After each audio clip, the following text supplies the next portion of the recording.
আসসালামু আলাইকুম রহমতুল্লাহ নবীন স্কুলে সবাইকে স্বাগতম। আমি মোহাম্মদ নাজমুল হোসেন। দেখো, আমাদের আজকের ভিডিওটি কিন্তু practice class, practice one narration. ইতিপূর্বে কিন্তু আমরা ন্যারেশন এক দিয়ে দিয়েছি যে এই পর্বগুলো তোমরা যদি দেখে আসো তাইলে কিন্তু যে কোনো ধরনের ন্যারেশন করে তুমি অবশ্যই পাঁচে পাঁচ কিন্তু ইনশাল্লাহ তুলতে পারবে। এখন দেখো যে প্রথমে কিন্তু যে আমরা আজকে নিয়েছি 2025 এবং কিন্তু দেখো 2010, অর্থাৎ যেটা 10 সালে আসছিল সেটাই কিন্তু 2025 সালে আসছিল। এইটার মাধ্যমে কিন্তু একটা বিষয় কিন্তু ক্লিয়ার, সেটি হচ্ছে যে বিগত সালের বোর্ড কোশ্চেনগুলো যদি কভার করো তাইলে কিন্তু অবশ্যই সেগুলো কিন্তু পরীক্ষায় কিন্তু কমন পড়ে। এটা একটু মনে রেখো। এখন দেখো যে প্রথম নাম্বার রুলে কিন্তু কি ছিল যে প্যাসেজ নারেশনে অবশ্যই কি করবে, প্রথমে পুরো প্যাসেজটি ভালো করে পড়ে অর্থ আয়ত্ত করবে। দেখো আমি কিন্তু এখানে অর্থটা দিয়ে দিয়েছি, একমাত্র কিন্তু তুমি আমার চ্যানেলেই বাংলা অর্থ সহ কিন্তু পেয়ে যাবে।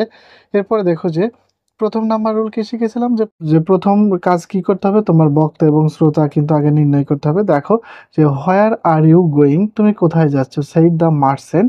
এই মার্চেন্ট শব্দের অর্থ কিন্তু বণিক, এটা কিন্তু একটু মনে রেখো যে তুমি কোথায় যাচ্ছ, বণিক বলল, অর্থাৎ আমরা কিন্তু প্রথমে বক্তা খুঁজে পেলাম। এরপর দেখো I was coming to see you, যে আমি আপনার কাছেই যাচ্ছিলাম। এখানে কিন্তু দেখো যে কে কথাটা বললো সেখানে কিন্তু আমরা স্পষ্ট নয়, তাই আমরা আরো একটু পড়তে থাকি। হোয়াট ডু ইউ ওয়ান্ট, যে তাইলে কিন্তু যে বনিকি কিন্তু বলতেছে যে তুমি কি চাও। To earn my bread my the labour of my hands, অর্থাৎ তুমি কি চাও, উত্তরে সে বলল পরিশ্রম করে রোজগার করতে চাই। Do you really want work, তুমি কি সত্যিই কাজ চাও, সেইড দ্য মার্চেন্ট, বণিক বলল। Yes if if you have any, অর্থাৎ হ্যাঁ, তো আপনি যদি আমাকে কাজ দেন। দেখো এখনো কিন্তু আমরা কোনো বক্তব্য যে শ্রোতা খুঁজে পাইনি, অর্থাৎ অবজেক্টটি খুঁজে পাইনি। এরপর দেখো যে then follow me and carry a box from a shop to my house.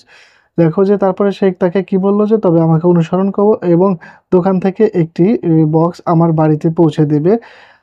I do not see how I can do that, অর্থাৎ আমি এটি কিভাবে করব সেটি বুঝতে পারছি না।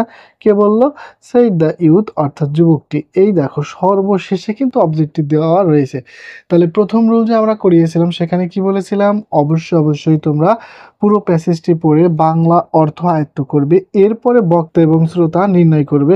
তাহলে দেখো যে প্রথমে কিন্তু আমরা বক্তা খুঁজে পেলাম, দ্য মার্চেন্ট অর্থাৎ বণিক। এখানে দেখো প্রথম, এইবার কি করবে, একটা করে একটু ধরো। প্রথমে কিন্তু এটা একটা সেন্টেন্স, তাহলে সেই দুটিতে কি হবে, অবশ্যই আক্সড হবে। দেখো উত্তরটাও করে দেওয়া আছে, দ্য মার্চেন্ট আক্সড দ্য ইউথ, অর্থাৎ দেখো যে প্রথমে সাবজেক্টের পরে কিন্তু এই যে আক্সডের পরে কিন্তু এই যে শেষের সাবজেক্টটা কিন্তু অবজেক্টটা আমরা নিয়ে নিলাম। এরপর দেখো ডাব্লিউএস কোয়েশ্চেন যা আছে তাই, তাহলে হোয়ার। দেখো এরপরে কি আছে, প্রেজেন্ট কন্টিনিউয়াস টেন্স, তাহলে পাস্ট কন্টিনিউয়াসে কনভার্ট করতে হবে, তাহলে হি was going, he was going. দেখো সুন্দর করে কিন্তু যে তার কাছে সে জানতে চাইলো সে কোথায় যেতে চাচ্ছে। এরপরে দেখো কে উত্তর করলো যে I was coming to see you. এখানে কিন্তু বেশিরভাগ এটা কিন্তু অ্যাসার্টিভে বলেছে, আমরা কিন্তু টোল্ড লিখতে পারি অথবা রিপ্লাইড দেখতে পারি। দেখো যে বেশিরভাগ ক্ষেত্রে একটু রিপ্লাইডটা দিলে একটু ভালো হয়।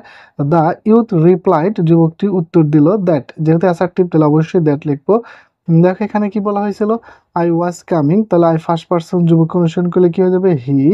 এখানে দেখো কন্টিনিউয়াস, তাহলে কিন্তু অবশ্যই কি হবে, পাস্ট পারফেক্ট, আমরা কিন্তু হ্যাড। দেখো যেখানে কি লিখেছে যে এটাও replied that he was going to see him, এই যে মি থেকে কি হলো হিম। এখানে কিন্তু তোমরা কিন্তু লিখতে পারো যে ওয়াজটা তুলে দিয়ে কি লিখে দেবে, অবশ্যই লিখতে পারো যে হ্যাড গান, যে হ্যাড গান আমি তার কাছেই যাচ্ছিলাম, হ্যাড গান টু সি হিম। এভাবে দ্বিতীয় তাহলে দেখো যে এভাবে উত্তর করলে পারো, অথবা কিন্তু আমরা কিন্তু শিখিয়েছিলাম যে এক টেন্স থাকলে অন্য টেন্স হয়, প্রেজেন্ট টেন্স থাকলে প্রেজেন্ট পাস্ট ইনডিফিনিট হয়। অর্থাৎ যদি তোমার প্রেজেন্ট কন্টিনিউয়াস থাকে পাস্ট কন্টিনিউয়াস হবে। এরপরে দেখো যদি পাস্ট ইনডিফিনিট থাকে তাহলে সে কিন্তু পাস্ট পারফেক্ট হয়, সেই অনুযায়ী কিন্তু করে নিবে।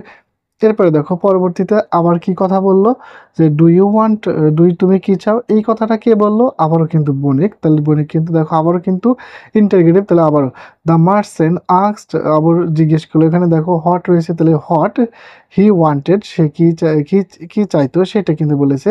এরপরে দেখো the youth replied that he wanted, এই যে ইউথ হচ্ছে যুবক, যুবকের ওয়াই নেওয়া হয়েছে। দেখো wanted to earn his bread by the labour of his hands, সে উপার্জন করে কাজ করতে চায়।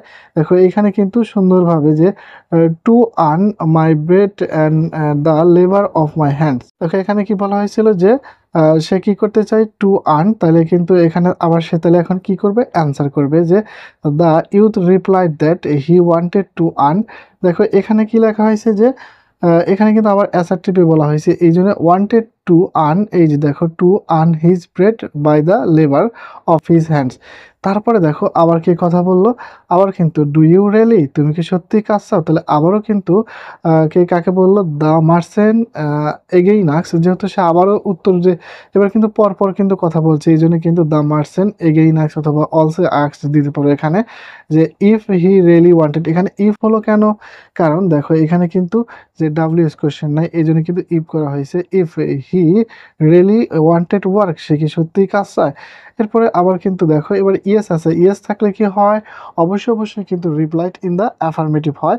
তাহলে দেখো এখানে রিপ্লাইড যে এবার কি বললো, দেখো the youth replied in the affirmative yes এর জন্য, অ্যান্ড সেইড দ্যাট এটা অ্যাসার্টিভের জন্য, দ্যাট হি, এই যে এই হুইটা থেকে আসলো, দেখো এটা কিন্তু দেখো যে ফার্স্ট পার্সন হওয়ায়, দেখো এখানে কি রয়েছে ইফ এর পরে কিন্তু রয়েছে ইউ, ইউ কোন person, second person. Second person হলে কাকে, অবশ্যই দ্য মার্সেনকে, দ্য মার্সেন থেকে কি আসবে, অবশ্যই অবশ্যই কিন্তু হি আসবে, এই যে মার্সেনের হি আসছে, হি হ্যাড এনি, সে যে কোনো কোনো কাজ চায়। এরপরে দেখো দেন, তারপরে আবার মার্সেন বলল, মার্সেন এবার কিন্তু কাজে বলল যে দেন হি মার্সেন ওয়ার্ডার, এরপরে তাকে কিন্তু দেখো যে দেন ফলো মি, আমাকে অনুসরণ করো। এবার কি হলো যে সে কিন্তু আদেশ করলো, এই জন্য কিন্তু কি লেখা হয়েছে, দেখো order the youth to follow him, এটা কি যে ফলো হিম থেকে আসলো, মার্সেন থেকে আসলো, and carry a box A shop to his, এই যে হিজটাও মার্সেন থেকে, হিজ হাউস, সেজন্য একটা বক্স বহন করে তার বাড়িতে নিয়ে যায়।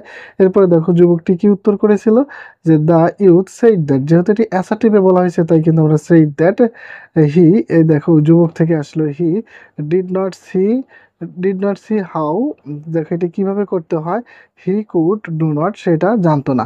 যে অ্যান্সারটা তোমরা কিন্তু আমাকে লিখবে যে কিভাবে তোমাদের কোথায় কোথায় সমস্যা আছে এবং কিভাবে ভিডিও করলে তোমরা আরো ভালো একটু বুঝতে পারবে, সেগুলো কিন্তু আমাকে কমেন্টে লিখবে। দেখো এ পর্যন্তই, পরবর্তীতে ভিডিওতে কথা হবে। আল্লাহ হাফেজ।